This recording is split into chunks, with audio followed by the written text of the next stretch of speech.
తెలంగాణ ఆత్మ గౌరవానికి వ్యతిరేకంగా వ్యాపారవేత్తలను ఆంధ్ర ప్రాంత వాళ్లను యాదగిరిగుట్ట ట్రస్ట్ బోర్డు సభ్యులుగా నియమించారని ఆలేరు మాజీ ఎమ్మెల్యే గొంగిడి సునీత విమర్శించారు. తెలంగాణకు వ్యతిరేకంగా మాట్లాడిన AP deputy CM Pawan Kalyan వదినను ట్రస్ట్ బోర్డు సభ్యురాలుగా నియమించడం తెలంగాణ ప్రజలను ఆశ్చర్యానికి గురి చేస్తుందన్నారు.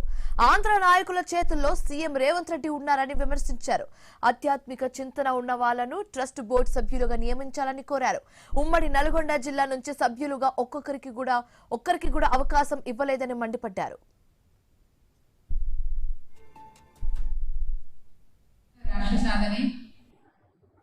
తెలంగాణ ఆత్మగౌరవం కోసం అట్లాంటి తెలంగాణలో ఈరోజు ప్రసిద్ధ పుణ్యక్షేత్రమైనటువంటి యాదగిరిగుట్ట లక్ష్మీ నరసింహస్వామి దేవస్థానం యొక్క ట్రస్ట్లో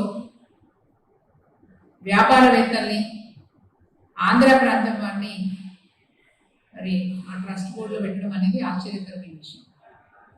తెలంగాణ ఆత్మగౌరవం కోసం పోరాటం చేసిన